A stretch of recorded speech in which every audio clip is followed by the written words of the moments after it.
Hello guys, നമ്മളിതാ ഇന്ന് മൂവിക്ക് പോവാണ്. സർവ്വമയ കാണാനായിട്ട് പോവാണ്. അപ്പോൾ ആക്ച്വലി കുറേ ഡേയ്സ് ആയിട്ട് നമ്മളിങ്ങനെ ട്രൈ ചെയ്യുമായിരുന്നു ടിക്കറ്റിന് വേണ്ടിയിട്ട്. ഇന്നാണ് ഒത്ത് കിട്ടിയത്. ഓൾമോസ്റ്റ് എല്ലാ ഡേയ്സും തന്നെ ഫില്ലായിരുന്നു കേട്ടോ.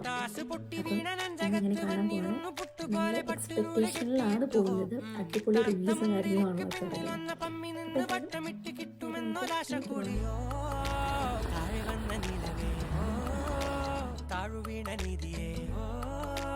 ആഴമുള്ള നദിയെ ഒത്തിവെച്ച ശിലയെ മുത്തുവെച്ച മാലയെ ഒത്തിവെച്ച താലയെ കണ്ണടിച്ച് കൈപിടിച്ച് വാ വാ പൊന്മാനെ മാനെ മാനെ മാനെ മായാലെ മായാജാലം കാട്ടും കാതൽ ഇപ്പം എ ആർ റഹ്മാൻ